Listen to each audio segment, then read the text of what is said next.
Okay, beautiful. I'm Carrie Lake, creator of the Animals of a New Earth podcast and Generation of Harmony and several other things that are all about guiding humanity to function from the foundation of the heart and to really kind of have the sense of what that actually is in our world. The podcast Animals of a New Earth is all about just genuine organic conversations with other beautiful people to illustrate from different facets, from different realms of life, different levels of awareness of the intimate relationship between the animal kingdom and humanity, and all of the amazing ways that that animals, through their own purity of being, help humanity remember what that is within ourselves. So today we get to play with Eleni Argy, who is in Sydney, or outside Sydney, Australia, and has a business called Sheez Like the Wind, Equine Experiences. I've had the amazing honor and privilege of dancing with Eleni for a couple of years now. We've been playing together, either remotely, or I did get to go be with her in person in Sydney, and we've had quite a beautiful journey that this one little podcast thing could not cover the whole thing. But I invited Eleni to come and share with us about, because she works with young people. She brings young people to the horses to assist them in their lives and provide them a different kind of guidance. So Eleni, I'm so happy you're here. And do you want to add, oh, hopefully you didn't just freeze up. I just want to have you unfreeze. Well, it will be wonderful when Eleni's screen unfreezes. There you are. Here I am. I'll bubble my head and see if that That's awesome. Do you want to say anything else to introduce yourself or your work? Please do. Please introduce yourself. Share whatever you'd like to share for context or introduction. Thank you, Carrie. I am so grateful to be here. I'm so incredibly grateful for the journey we've had, as you mentioned, over the past several years. I do work predominantly with young people, sharing our wonderful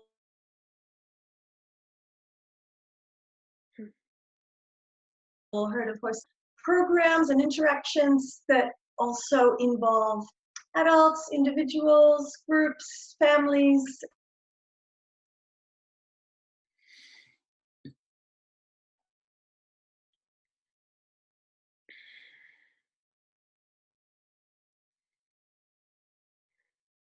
I really excited when you're working and text of bringing young people in to interact with horses. There's really incredible stuff that unfolds. So I'd love to chat to you more about that. Beautiful. When we first started talking about doing this recording, it was for me, it was prompted by the idea that every little girl loves horses. Little girls love horses, right? And it's a thing, and it's less of a thing for boys, at least in our Western cultures, right? In cultures with like English and European influence.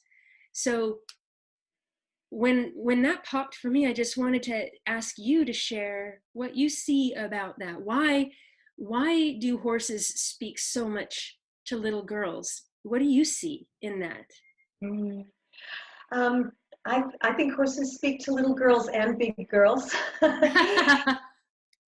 Until you bring a little boy or a man in that space and you see that equal level of excitement. I think obviously the industry that we're in is predominantly female, right? I'm not sure if that's an emotional connection. Women are really emotional creatures and connect in their responses emotionally to everything around them. I'm not sure if that's it, but there's something really intriguing about horses, and girls really love it. And, it's interesting to see how differently or similarly the younger girls might interact with horses, to teenage girls, to women, to older women, right? All these different sort of phases of life, that there's still always this fascination that comes down to a beautiful baseline of, horses being these majestic creatures that can relate to everyone. But it's interesting, boys aren't cultured to kind of go, hey, I want to be a cowboy, I want to be a horseman. But what I've found is as soon as you get a little boy in the paddock, they embody that. They embody this, hey, wow, I can interact with a horse. I'm near this big animal. And I think that men do the same. I just don't think it's something that they've been conditioned to grow up with, maybe. But it's magical to watch what happens when you put little boys in the paddock too. That's amazing. So then, by contrast, there's another observation that in the world of horse-related competition, competitors at the top are predominantly male. Interesting. Which suggests that, they've been involved for a long time, since they were boys. But, I want to hear you talk about what you see in that, and then I'm happy to share what I see too. But there's a difference there, right? That the top of the competitive scale is male. The everyday beauty, interaction, inspiration is often associated with female. And little girls love horses, but the competitors in racing, ranching, and sport are often predominantly male. So what do you see in that when you look at that? Well, what I see, and this comes out in our programs too, we run programs that are for girls and women separately, and little boys and men separately. And it's interesting to see how boys and men are definitely more action-oriented. They're more, I do want to say competitive in a way, in that, that this bravado comes out, I can do this, that, I can't show any weakness, and they go into a mode of sometimes being the best leader, or, having control over the animals and things like that. I think with women, it is more about the relationship and building from that. I love to see that type of thing break down when you get boys and men in the paddock interacting relationally with horses, where there's no task involved, where there's no competition involved, right? And it's scaled right back to the relationship. And it's a vulnerable place to be, right? Boys don't like that. Men don't like looking vulnerable, right? Women are okay with that. We're actually more okay with that, right? We can have meltdowns and then we wipe our tears or whatever and just get back up again. It's just a thing we do.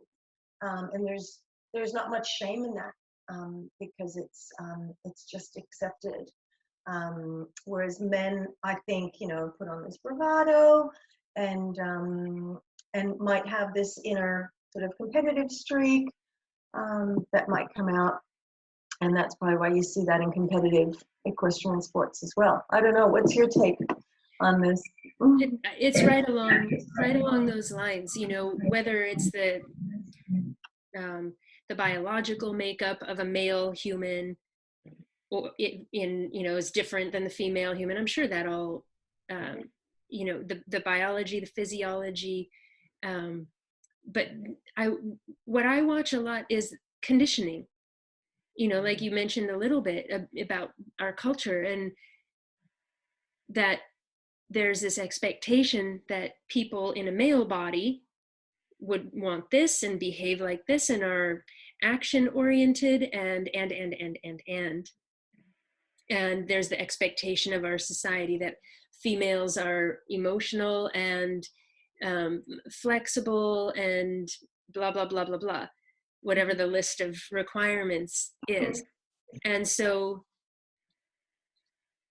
the way that I see it is, to some people it seems really nitpicky, but to me it's vital that when we're talking about having a relationship, relationship oriented, to me it's really important to draw out what we're saying there, right? Because for little girls, if we say girls are relationship oriented, we're talking about a particular kind of relationship that's open and vulnerable, that we think that's what a relationship is.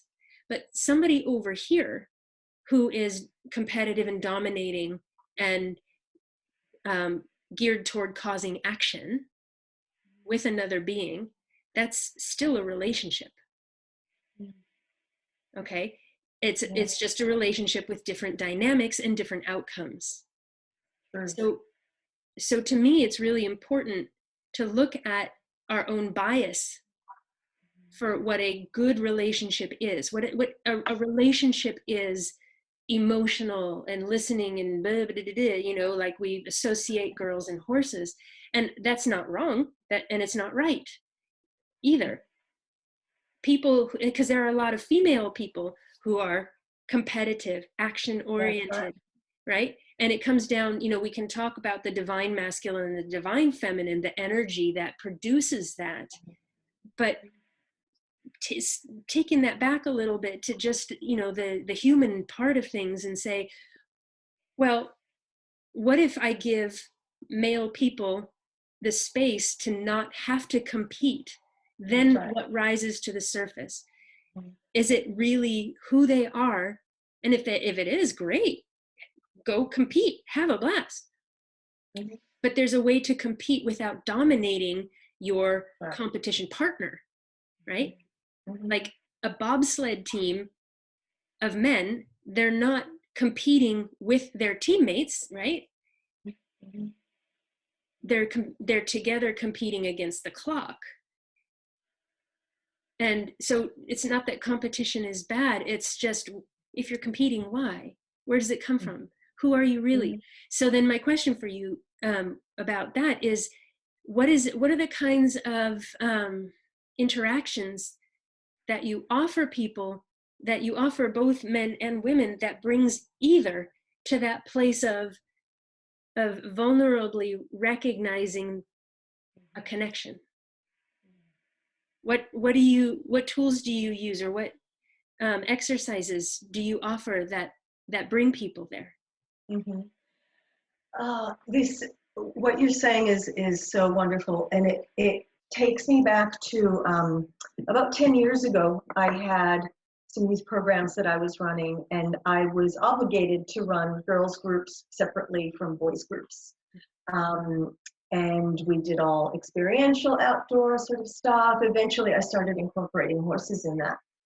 But interestingly enough, we kept the curriculum exactly the same, right? There were some things that were a tiny bit more girly, right? And there were things that were a tiny bit more boyish. But the amazing thing was, girls loved the boy stuff just as much, if not more, right? And boys loved doing girly things. I'll give you an example. There were things like, create your own face mask, and boys would just, there were really conditions to go, oh yeah, I should be moisturizing my face and looking after my skin. But they loved playing in this way. And when I started to incorporate horses, I thought, well, I'm forced to have a girls group and a boys group, separate. But what would I offer with horses as a platform and nature as my platform that would be different? And in my mind, there was nothing different. For me, the animal kingdom and nature, as you know, it's what I call the great equalizer, right? And if you sit in it and play in it long enough, everything starts to make sense and everything starts to balance, right? So to get to your question on, I know, right? To get to your question on what what was the same or different, or what did we do? I mean, in the early days, I incorporated some really basic horsemanship stuff, you know, how to lead a horse, how to move a horse around, you know, back the horse up. And preceding that, really simple, just be there and hang out with the horse, and what does that feel like, right? But in terms of tasks, there was that little bit of doing in terms of horsemanship. And it didn't make sense for that to be any different in terms of what gender you were interacting with. Similarly now, where we have kept some groups gender specific, and I'll tell you the reason why I kept that going, was sometimes women among women feel a bit more comfortable to share certain things that they might not share in an environment where it's, you know, mixed gender. And these could be our biological kind of differences. You know, you have women that start to talk about childbirth and, you know, infertility and stuff like that. And men won't necessarily really want to talk about that kind of stuff. And interestingly, again, out of men's conversations come these awareness around, yeah, we're not meant to talk about this stuff. We do feel all the same stuff, but we're supposed to shut it down and just keep going and do what we do as men out in the community and be a provider and do, you know. Again, I've kept the groups separate, but the activity is the same. And it's beautiful to watch people really, you know, and I say people because it's any and every gender, really just go back into themselves. And as you said, if being competitive is what you really are, then great. Let's do a little task and let's see how competitive you can be, right? And if you want to win, and if you win, good for you. Good for you. You get first prize if that's important to you, right? Totally. Yes. Conversations around, okay, was that important to you? Right? And the fact that you didn't win, was that important to you? And why, right? But the same with women, right? The same with girls. If we set a task, what I love to see is, as you mentioned, women and girls can get competitive, right? Extremely competitive sometimes. But what I love about working with horses is, you know, as I said, they're the great equalizer. They will scale you back to what's really important.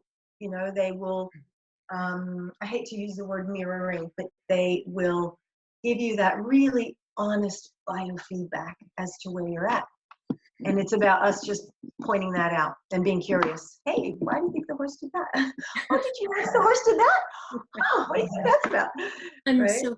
I'm so happy that you brought up mirroring and then went beyond it, because it really is, like, mirror is a convenient word for humans to have a concept of looking at ourselves, right? It's a really convenient word. But the truth, if we just say the horse is a mirror, then we cut out the uniqueness of that living being who's going to respond differently to me than a different horse, right? And this is the heart of the conversation that I would love to just continue to integrate into people's self-awareness, is other creatures on the planet are not here just to be tools to humanity.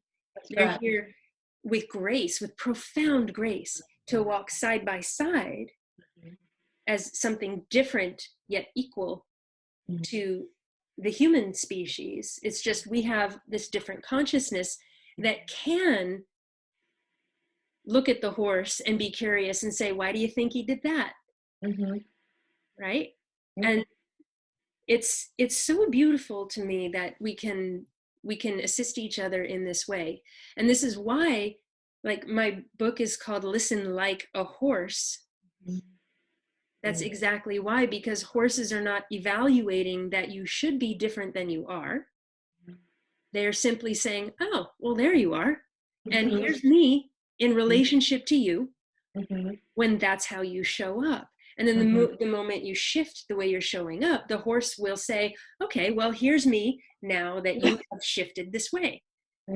Right? And so it looks like a mirror until you're willing to grant that animal uniqueness and intelligence and awareness and cognizance and consciousness. Yeah. Do people, and uniqueness in every moment of that interaction. That's where the beauty lies, and that's where the relationship unfolds, and that's where the experience unfolds every minute. Right? When you have an awareness of yourself and the other being, whether it's a horse or another creature or another human, and interacting with that every minute. What's it like? What does that feel like? What is, where is my mind when this is happening? Where's my body when this is happening? And oh, what happened there with you? Right? Yeah. And now what's happening? And like you said, it's these shifts that occur in every moment.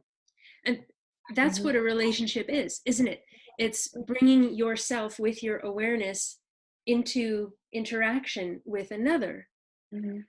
It's not, a relationship itself doesn't have a list of requirements necessarily, because you and I are having a relationship. We're in a relationship here. We're relating with one another, So when younger people come and play with you in your programs, and you share with them and guide them and give them tools, what kinds of things do they tell you? How does it help or change their world? What are they willing to share with you about what they get when they step into a very aware relationship? I mean, I know I talk to a lot of people that are like, kids really need this. Kids suck. There's a lot of kids suck out there, which to me just blows my mind. I can't see it. I can't see that kids suck at all. So tell me, can you talk about that, about the feedback that younger people give you about their experiences? Yeah, sure. It's interesting because young people love to show up, right? For different reasons than their parents or teachers or psychologists or whatever have directed them to showing up for. Kids just love being there. And when I ask kids, why are you here? They don't often have the vocabulary to say, I'm here to target this. The outcome I want is that, right? It's the adults that impose all of that on these kids. And yes, we'll have all those outcomes, right? But what I love in the beginning is the lack of conversation. They come in and just be, right? Because that's all they want out of it. They literally will sit in the barn, and horses will come stick their heads in, and they get curious and poke their noses in, and they just love it. And their bodies and faces and expressions will start to feel all that good stuff, right? What I love even more is by the end of a session, whether it's an hour, 90 minutes, whatever it is, whether there are any tasks or not, right? And I do try to weave in a lot of non-tasks, a lot of just being and hanging out and noticing and breathing and, what does it feel like to be back in our bodies before we actually do anything. We might not even get to do anything, right? The whole session might just be hanging out. But what I love is by the end of that hour, all of a sudden, miraculously, there's vocabulary, right? this is how I'm It feeling. just makes I me know. so happy. I know. And I must say, Carrie, I do, in terms of tools, I do incorporate so many of the tools that I learned from you. Mm. And it still continues to blow my mind how much vocabulary can come out of that, Mhm. out of just noticing, right? But you need to allow yourself the time and the space to notice what is happening for you and what is happening in your environment and what is happening with whoever, whatever is there in your space, creating, co-creating this experience, right? And somehow, even with kids and young people and the most troubled young people, right, that at school would never be able to say how they're feeling or what they're thinking, somehow find the vocabulary to express everything, right? It doesn't take long, really doesn't. It's so amazing. So, yeah. It's even just as you're sharing, it's so real Mm-hmm. for me too. You know, I was talking to somebody else earlier today about listening and how listening is probably my favorite thing in creation, you know, in physicality. And it's not, you know, listening is truly this willingness to show up, you know, and I'm deliberately not using the word present and presence Mm-hmm. because a lot of people get pretzeled up when you use that word. But for those who don't get pretzeled up, that's what I'm talking about. Right?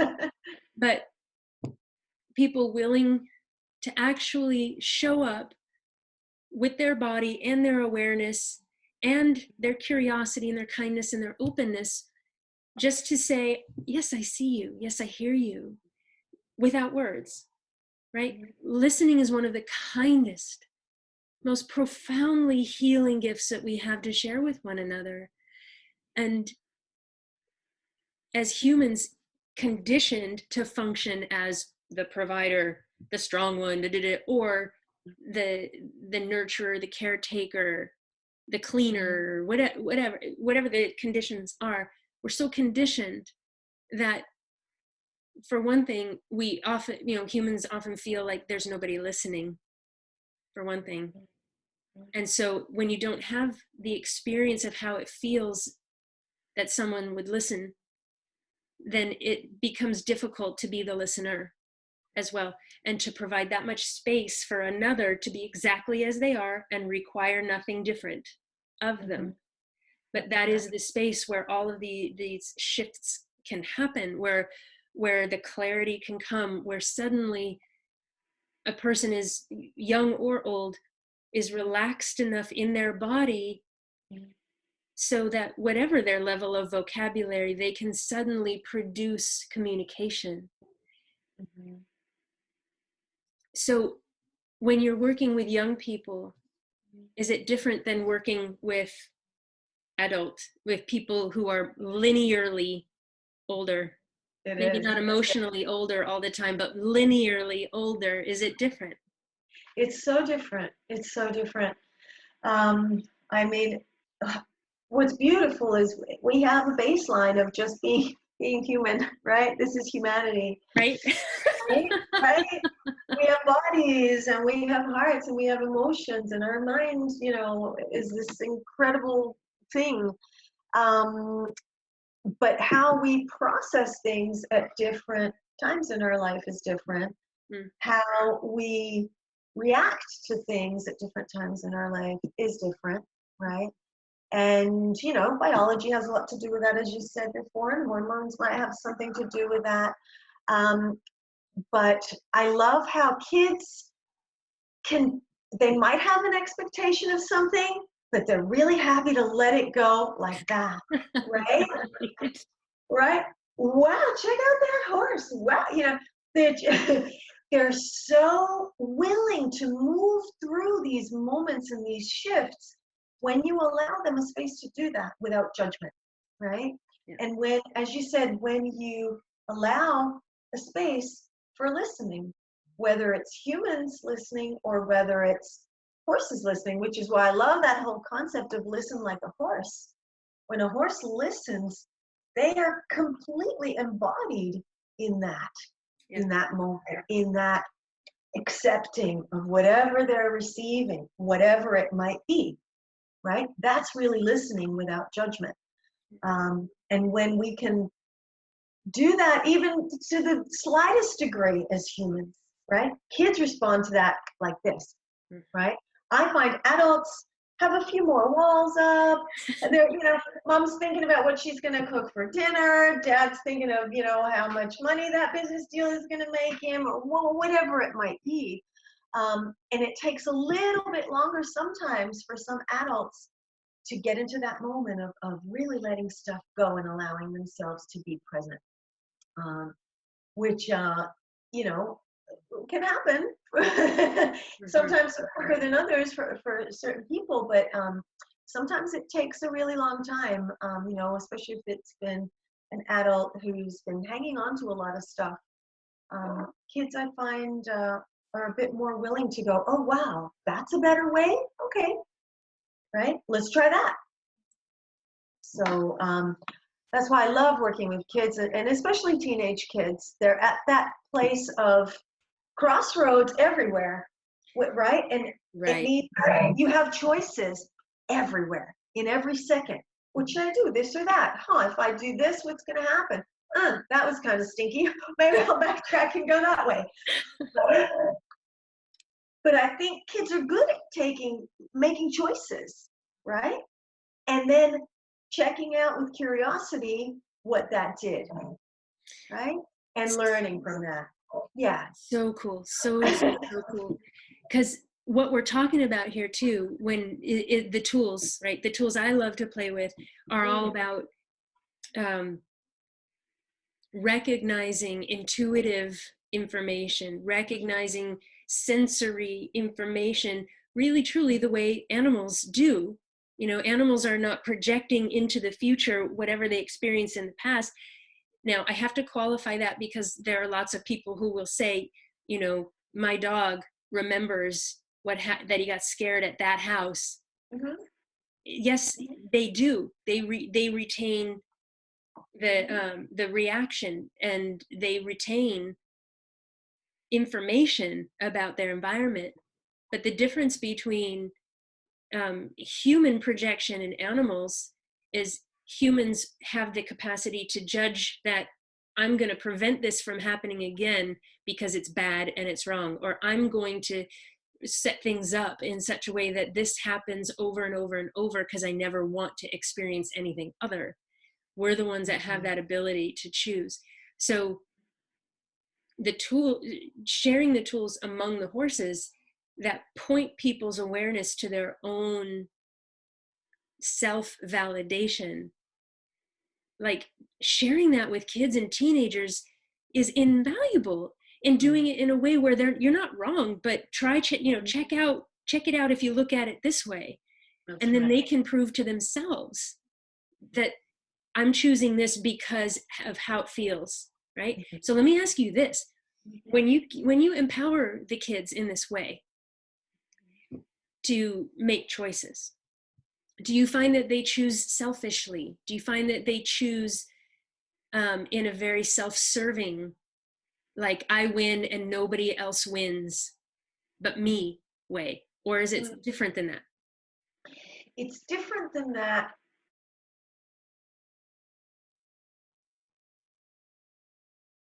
When it's in the presence of, because I've worked with kids in an environment, in a school environment, for example, where nature was not the setting, where, learning tools and tasks and activities were a huge part of the environment and the experience, right?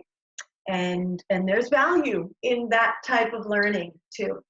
But what I notice is when kids are in a natural setting, and I can only speak about horses because I work with horses, but I'm sure it happens with other animals too. It's a completely different forum, right? And if you set a task, sure, there might be some that might get competitive and want to win, but at the end of the day, I don't think I've ever seen anyone get upset for not achieving a certain task, or because the activity took a totally different direction, because it does and it will. And that's kind of the fun and the beauty of it, because animals will do that. They're their own creatures with their own agendas and their own minds, and they'll just interact the way they want to interact in that moment, and that will take your activity and spin it on its head. And I love that. I love going, hey, let's do this. Let's see who can actually even do that, right? Yeah. And let's actually see where it is going to go, and it'll go somewhere different. And then what comes out of that, the beauty of the conversations that come out of that, and the beauty of the reflections and awareness that come out of that, are really, again, it puts people back into that baseline, right? Of why are we really here? Was the outcome of this task really important? Was it important to beat the other person? Was it important to, what was important here to you, to each person? Yeah, it's interesting to watch that unfold every time. Yeah. And I love so much that you work with teenagers, and that you love working with teenagers, just because I know there's a lot of opinions about teenagers without a lot of compassion for what teenagers have to process in this world, the way the world is built, that, in a lot of urban settings, there isn't access to nature. There's the disruption of nature, and it just illustrates the contribution that nature is, whether it's the presence, whether it's the presence of a horse, or working with dogs. Like, I have another beautiful woman that I work with who works with dogs in prison, with men, even young men in prison, and teaches them how to work with the dogs to do sniffing work, to identify scent. Because when you're teaching a dog to do scent work, you cannot punish a dog into doing scent work, right? Just because if you're doing straight obedience, you can use punishment to make a dog be obedient. But to sniff things out, you've got to be listening, watching, side by side, guiding, rewarding, appreciating, respecting. And that is the way that these people who are in prison have access to nature, right?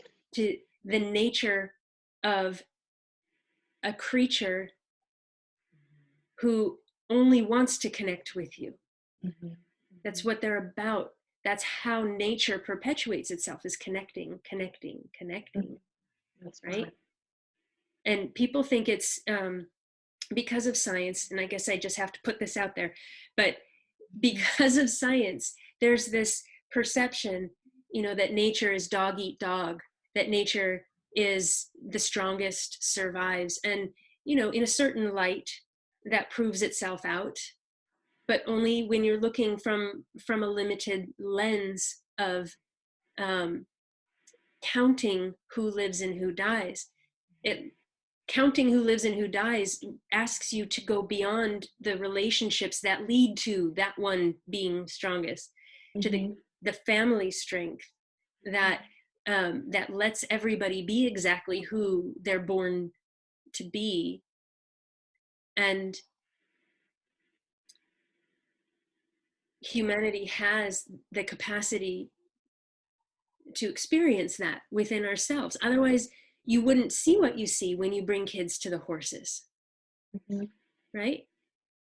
It's within them, isn't it? And we bring them to nature so that they can start to let themselves experience that part of themselves. Yeah, and to witness and to ask questions about this very thing that you're talking about.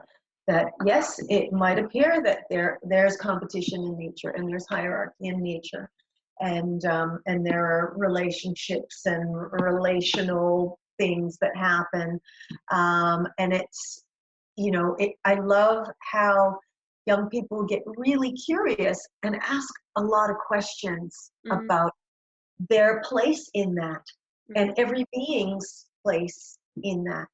Mm-hmm.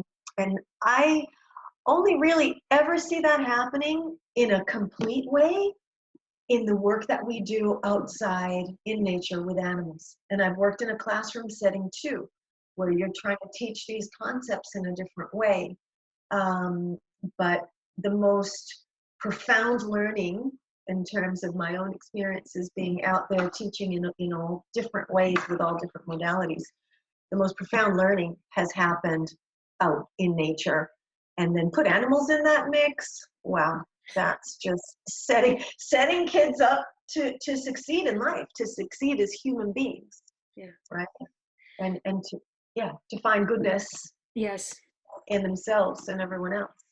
So what did it take for you to be a human who can operate this way and who can guide and see and ask the questions and have the space for teenagers to do this discovery? What did it take for you to be that kind of human? Oh, are we going back into my history now, Carrie? It really, yeah. as much or as little as you would like to share, but like, yeah. just feel your own heart with it, and like. Thank you for asking that question. I think people are born into situations for whatever reason, right? And it's what they then do with what they're given that is a real test of their place in this life. So I had lots of challenges the first 20 years of my life in my family environment. And there was a lot of trauma there. There was a lot of really there was a lot of knowing that what I was experiencing wasn't the right way, right? And I didn't understand why it was happening, but I knew in my body, right, as a child and at every age for those first 20 years, that there were things that were incongruous in my relationships and in my family and in how things were then being processed, right, through a place of trauma. The toughest time that I had was when I was a teenager, and the reason for that was that I was then starting to question not only all the things that teenagers question and all the things that teenagers experience, but was also questioning why things were the way they were in my family. And I had a hard time with that. I knew the answers, right? I knew what should have been, but I couldn't explain why it was the way it was, right? So having to navigate that when you're trapped in a family or you're trapped in a situation that just is for you, made me think of things in a different way. And that's the best I can kind of describe it. And I was constantly seeking something different that matched the way I was feeling inside, right? I knew that when it wasn't right, it felt yucky. And I knew that when it was right, it felt good, right? And that's just simple, right? Yeah. When it felt good, I wanted to do more of that. And good for me was in nature with my animals, doing creative things, right? Being in my body. I used to dance and I used to sing and I did art. And these are all the things now that we say to kids. Kids need to go back to nature. They need to go back to the arts. They need to go back into your body. Well, we're in our body the whole time, right? It's just about learning how to be in our body, right? And being okay to make those choices, right? Like I said, these choices just unfold, and as you said, and very, very appropriately so, it's an intuitive guidance, Mm-hmm. that once we learn that it's okay to listen to that and make choices based on that, all the goodness unfolds. It's Right? true. That's just, so I had pretty strong intuition as a kid, but it does, I mean, there were things that were just so simple and so obvious where you go, this is really not appropriate and not right. And this way feels a lot better. And so I think I learned how to hone into that more and more and more as I went. And being then an adult in a place where I could just kind of make my own choices in how I wanted to navigate life and a career. And I started off doing something totally different, nothing that had to do with animals at all.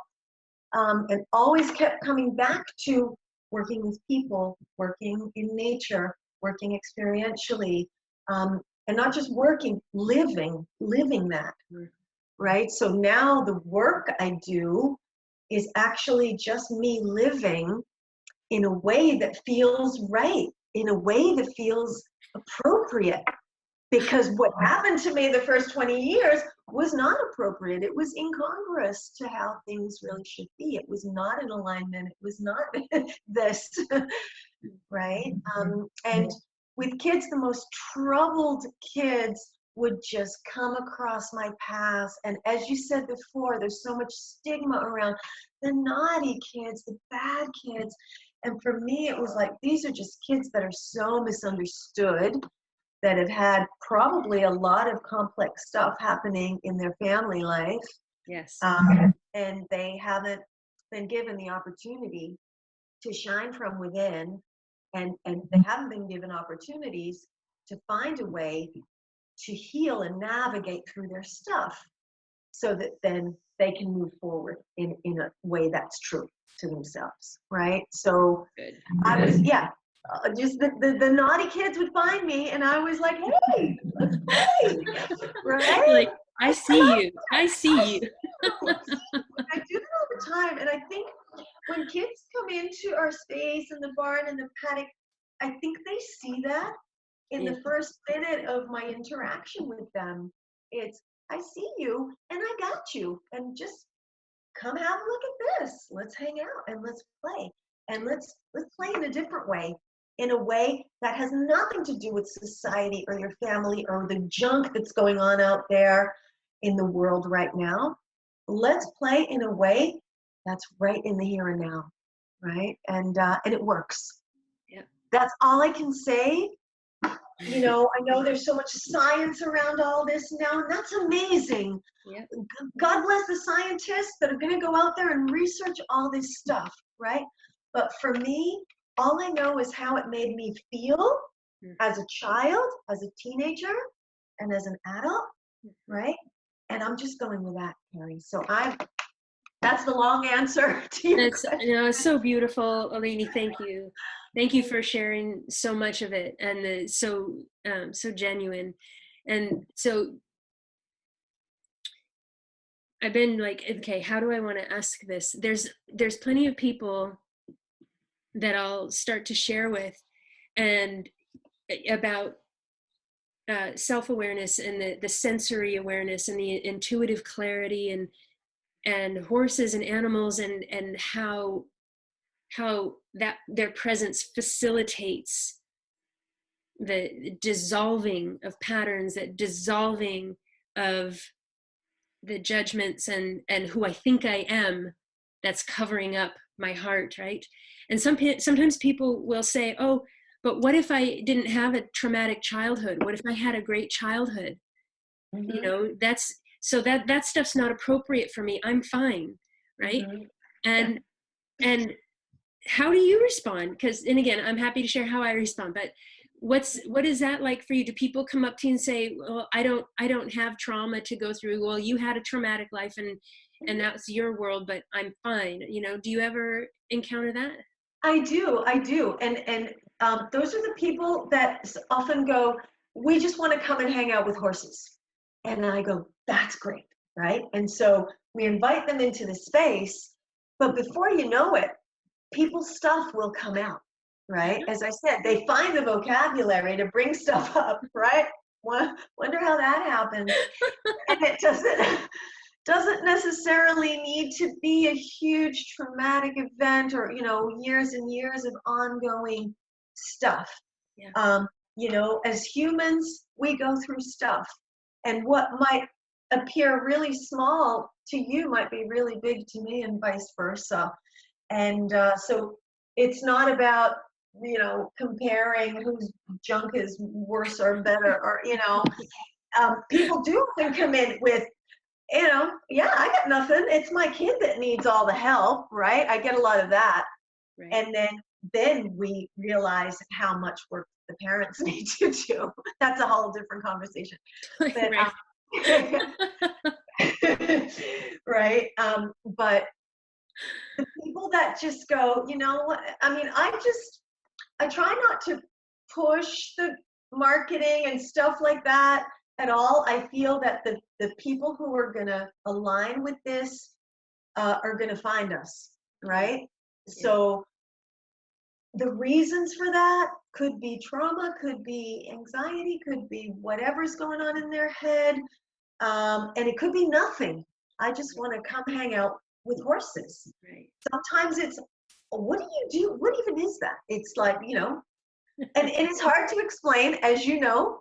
And so I just say, I'll say, look at the website, but even that's very airy-fairy and very general, because how do you put into words the real shifts that happen in people within minutes, as you know. And so it's like, well, just come and see, right? And they'll just then have an experience, and every experience will be unique, right? And there's beauty in every single one. Yeah, I love it. That's part of what I want to draw out for everybody, and is that you don't have to decide that you're broken in order to bring more love from your heart and out into your life. You don't have to be broken in order to earn the right to have assistance and guidance. Because in fact, nobody's broken, That's right.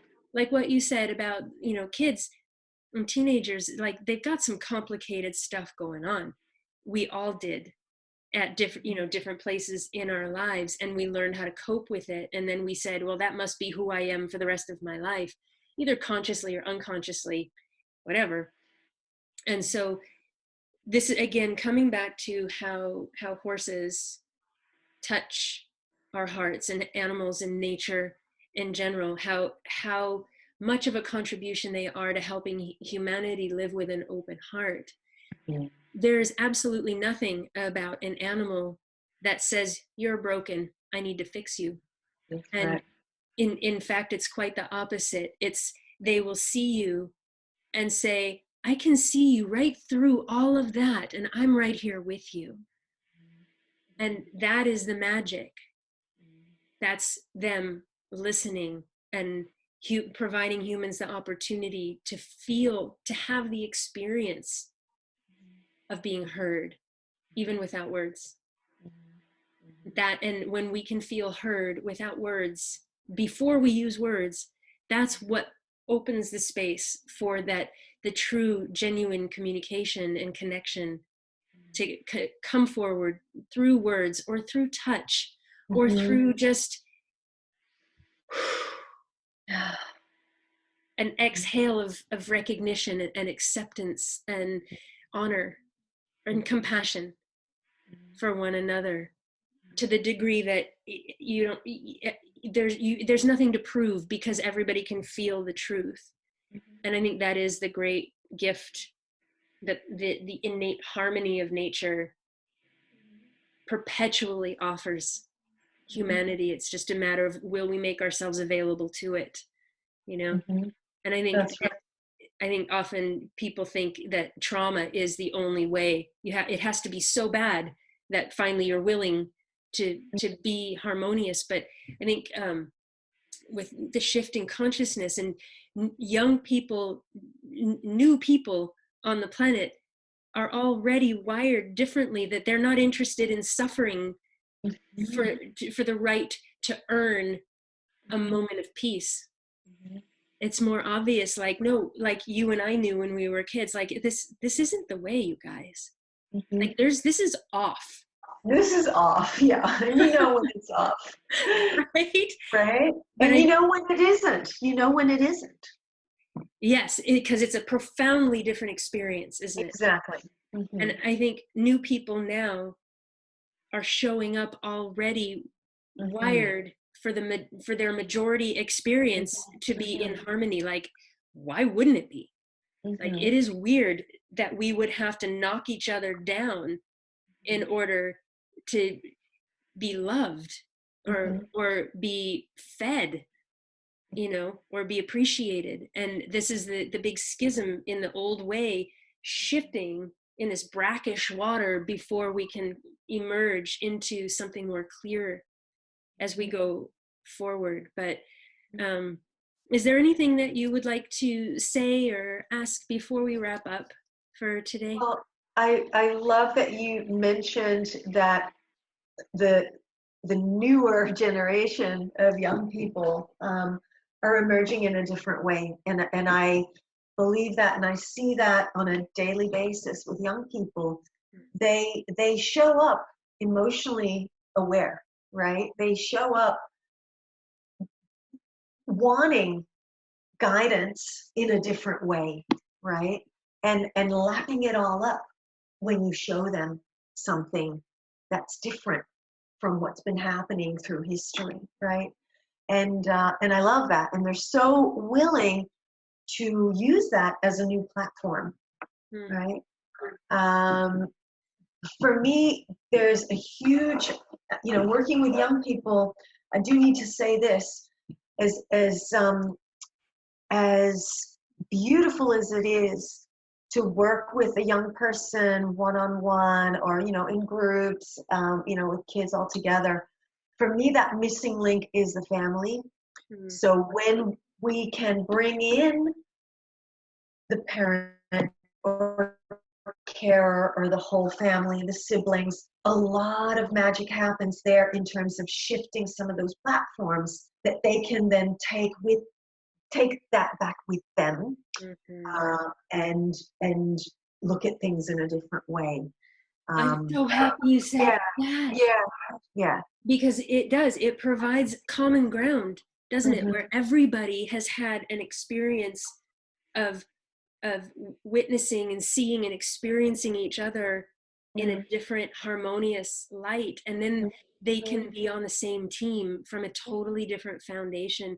Exactly. That's like, oh my God, blow my mind, beautiful, what a gift. When I work with families, you really see, the gender stuff we were talking about before, like the dad being a provider, and the mom being whatever mom is, and the siblings all, being a certain way. The vulnerabilities come forward, and all that pretense starts to strip away. And I love watching that unfold with families. And then, as you said, that can then be used as a new platform for communicating in a different way, for relating in a different way, connecting in a different way. And I think that's the beauty of offering this as a new paradigm and as a new platform, right? It's not really new. I say new, but it's it's it's just part of nature. But in this newer generation, I think they're much more clued in, right? And when we say to them, yeah, actually what you think is the right way, that actually is the right way, and go from there, right? And trust this, trust the heart, and go from there. So beautiful. It's just, I'm so grateful. Thank you for sharing so much, and for your ability to articulate all this and share the experience, because hearing it in different ways in different contexts it's just going to touch everybody differently, so I'm so grateful and honored that I'm a part of this conversation in general, and so happy that you're here with me and doing what you do and being who you are, and so beautifully committed to your own journey. You know, you're Carrie, I'm so grateful for you, just your existence, and our connection that we've had over the past few years. And every conversation that I've had with you has allowed me to expand the way I think and the way I am as a human being, and the way I connect to myself and then to everything and everyone else around me. And I'm so grateful to you Thank for you. all of that. Mm. Thank you so much, sweetness. Oh, mm. Well, we will keep it rolling. We'll keep doing more. And Sounds good. and again, thank you so much. And I just, all of my love to you and everybody that you touch. And I'll talk to you soon. Okay. Thanks, Carrie.